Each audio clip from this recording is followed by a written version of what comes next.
wellness to help you live in alignment with God's design. Together, we'll explore practical strategies, biblical wisdom, and inspiring testimonies to strengthen your body, renew your mind, and uplift your spirit. Our foundational scripture is 3 John chapter 1 verse 2. Dear friend, I pray that you may enjoy good health and that all may go well with you, even as your soul is getting along well. This is a space for us to grow in faith and wellness together.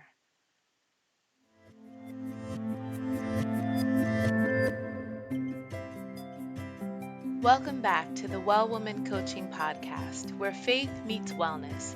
I'm your host, Alexis Crisp, certified Christian life coach, fitness trainer, and nutrition educator. Today is part 3 of our Cycle Syncing for Faith, Fitness, and Fullness of Life series. We are talking about the ovulatory and luteal phases today. These are the times when your energy and your influence peak, and when you prepare for the next cycle by stewarding your energy wisely. If you have not listened to episodes 1 and 2 on this, I recommend starting there so that you have the foundation for what we're talking about.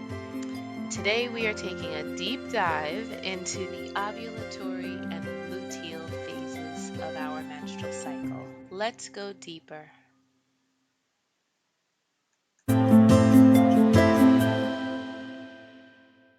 The ovulatory phase of our menstrual cycle is going to be, it's a relatively short window, days 13 through 15. And again, this podcast, this part of my wellness was inspired by the book In the Flow by Alyssa Vitti that I read, and I listened to her on a podcast.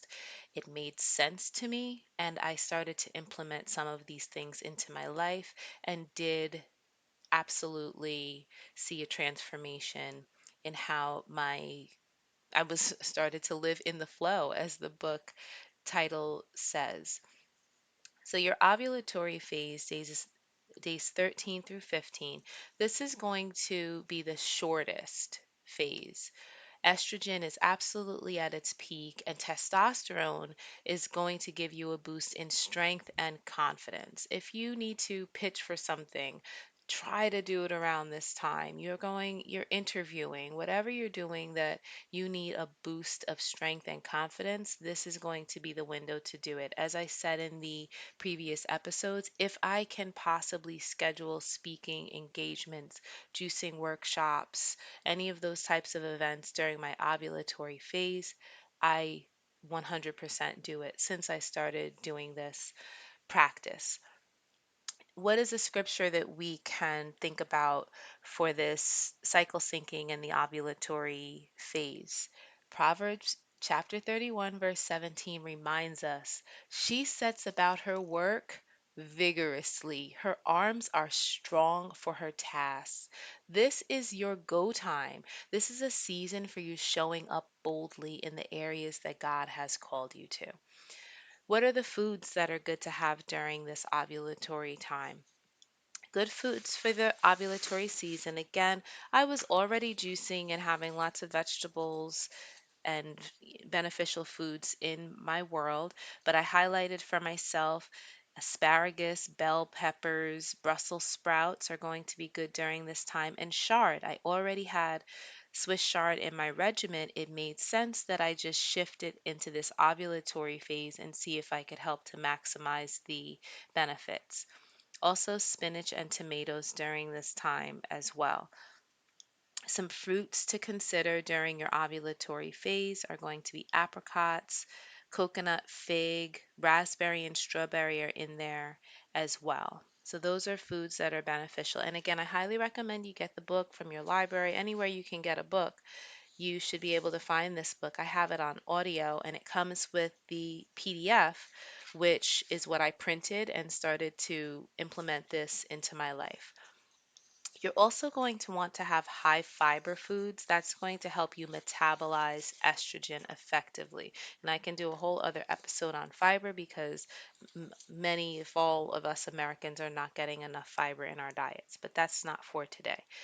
Lean proteins and omega-3 rich foods are going to help keep inflammation low. And I can't say this enough. When I learned that menstrual cramps were actually a sign of inflammation in my uterus, I immediately just figured that I can lower my inflammation. I won't have cramps anymore. And that's exactly what I did. Implementing that very aggressive juicing regimen and then adding in this cycle syncing, I no longer have menstrual cramps. I sometimes have to wear a special bracelet or set reminders for myself just to remember that I have my period during the 5 days that I'm bleeding, because it's that much of a non event for me that I don't feel anything at all. Not at all. I'm really not joking about this because cramps are inflammation. So that is what I was able to do with the nutrition aspect. Now, in terms of fitness, this is the best time for your high intensity workouts. If you already are a person who's exercising, this is your hit, your strength training, cycling, dance class, all of those things, high intensity. Go ahead and set those records during this time. If you are not a person who has an exercise regimen, you should. And this is the time to really get it up off the ground, set fire to your schedule, and just get going. Sign up for classes, get the sneakers on, get the weights in hand during your ovulatory phase. And again, these phases for all women who have ever menstruated. If you have ever bled, then this is for you. Even postmenopausal women can start to tap into what their natural rhythm is going to be and make it a practice. The more you do it, the more comfortable you'll feel and start to be in sync with yourself and your environment. We have 4 seasons that are are ever going, are not changing. We have 4 seasons monthly in our bodies as well that we can tap into to help be more effective in our God-given purposes. So if you do have a fitness goal, please believe your body is primed and ready to set that personal best record. Some of the science insights about this say that high estrogen can actually enhance communication and social skills.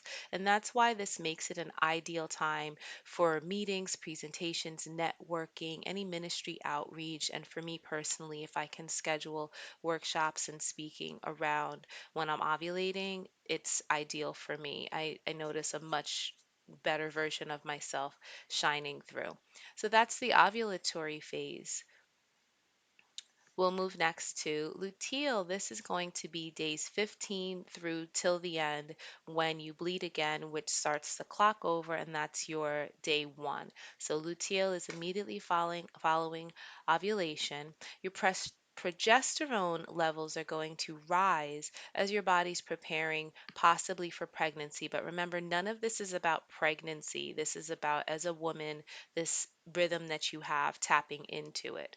So, as your body is preparing for the possibility of pregnancy and what that entails, your energy starts high in the beginning of this phase, and you'll start to see you're in the gym, you're, whatever it is you're doing, you feel great, and then it tapers down as you approach menstruation. It's not a time to feel bad that you're lazy, you're not feeling it like you were before.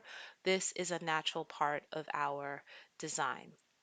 What does scripture say? First Peter chapter 4 verse 10 encourages us to be faithful stewards of what God has entrusted to us.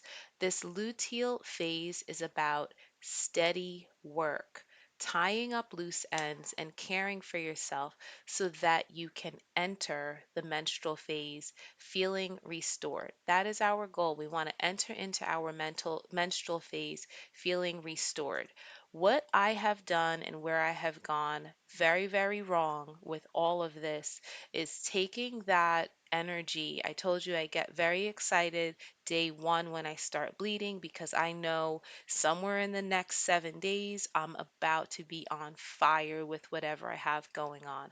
I take that energy from the follicular and ovulatory and I'm revved up, fired up, doing everything. But what happens is that I am not a faithful steward of what God has entrusted to me, and I crash and burn in that luteal phase, and it leads into a terrible menstrual phase for me. So this is how I have been able to leverage these things to completely relieve myself of PMS symptoms, the moodiness, high irritation, all of those things. I've brought in a lot of grace into my health practices, and this is what helps me. And I want to read you that scripture, First Peter chapter 4 verse 10, because it says, each of you should use whatever gift you have received to serve others as faithful stewards of God's grace in its various forms.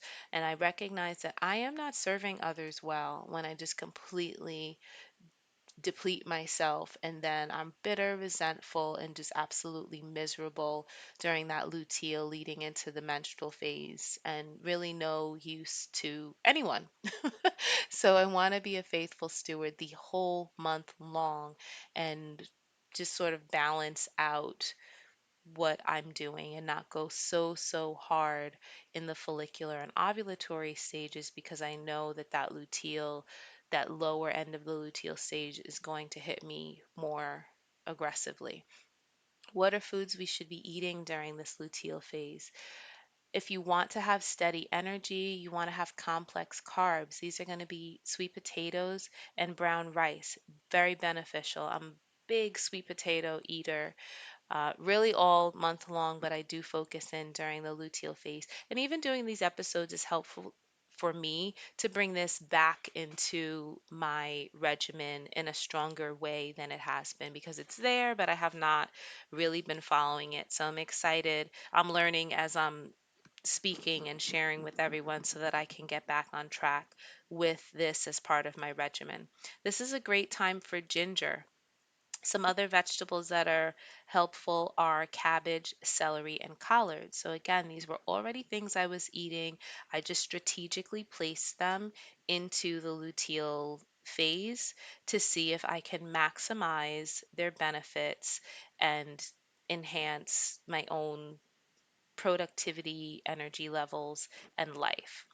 Magnesium is very important for us all the time, but magnesium rich foods, those leafy greens, all of that is going to support your mood and reduce PMS symptoms.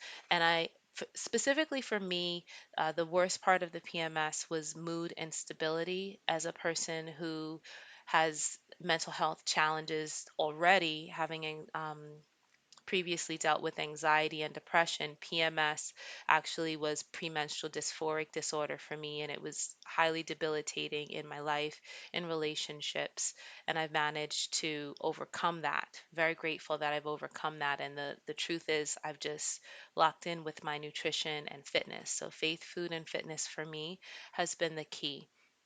But I know along with PMS symptoms, we're having breast tenderness, a lot of bloating, acne, all of these things. So when I say I don't have PMS, I don't have any of these things. I do not have breast tenderness. I occasionally there's bloating, but I recognize that if I were to bring this nutrition flow back into my life as I was before, that would probably decrease those symptoms as well. So, all of the PMS symptoms that cause discomfort before you even get your period, it is possible to change what you're eating, how you're exercising, and just see if you can eliminate it. Mint tea is going to be helpful during this time, very helpful for relaxation. So, chamomile and mint tea are things that you can bring in to your nutrition. Now, what should we be doing for fitness during this time? Early in the cycle, I told you this was days 15 through 28. So, early on, your energy is still going to be high. So, you can continue doing whatever high level workout that you're doing. Your HIIT workouts are fine, but also consider more gentle movements like Pilates and walking, and start to get into some light strength training because you are preparing for your menstrual phase. So that's what to do during your luteal phase. We want to maintain steady energy, have magnesium rich foods, and then also stay moderate in our intensity of workouts starting to shift and prepare for our exciting time of rest on day one, when day one comes again. So there are things that we can do to always have grace and be good stewards for ourselves. Our ovulatory and luteal phases, they remind us that there's a time to shine, yes, but there's also a time to slow down. And I can go back again. We'll go back again to Ecclesiastes chapter 3, verse 1, because there is a time for everything under the sun. When we use our high energy days and we're making progress, that feels great. But you can also take your lower energy days to reflect and prepare, and that can feel great too. Instead of being down on yourself that your energy is low, take it as a time to reflect and prepare, and then we can honor God's design instead of fighting against it. What are some action steps that we can take for this week? This week, continue to track your phases. Obviously, we're all in different phases, so you're not necessarily in ovulatory and luteal, but just continue to track where you're at in your cycle and maybe start to plan your most social and high energy workouts during that time. I did, and it worked for me. People wanted to go out to dinner or let's get together for whatever, and I said, "What would it hurt? You don't have to tell people, well, I'm not ovulating. This isn't anything we're sharing necessarily with anyone. These are just private notes you can make to yourself to say, what would happen if I scheduled these events that I don't generally feel like going to? I don't generally feel like doing XYZ social thing. But what if I did it around the time I was ovulating just to see if I brought a little bit more joy and enthusiasm to this interaction? That's what I did, and it was beneficial to me. And I'm always excited to share these little tips and strategies that have worked for me. And all of this is ultimately leading to my journey to overcome anxiety and depression, because anxiety and depression don't just live in one corner of your life, it invades everything.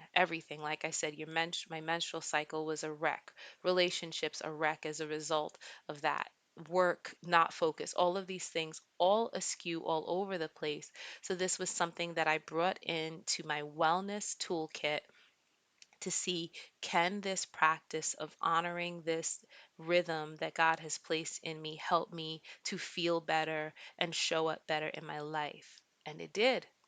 I tried it and it worked. And I really, really encourage everyone to look into it and share this information, because there are younger women in our lives that could highly benefit from getting this information early on. Next week, we'll wrap up the series, putting it all together so you can make cycle syncing a sustainable part of your lifestyle. Thank you for joining me on the Well Woman Coaching Podcast. My prayer is that today's message inspires you to care for your body, strengthen your spirit, and walk boldly in your God given purpose. If this episode blessed you, subscribe, leave a review, and share it with another woman ready to live well. Find more resources and coaching at wellwomancoaching.net. Until next time, remember 3 John chapter 1 verse 2. Dear friend, I pray that you may enjoy good health and that all may go well with you, even as your soul is getting along well. Let's keep growing in faith and wellness together.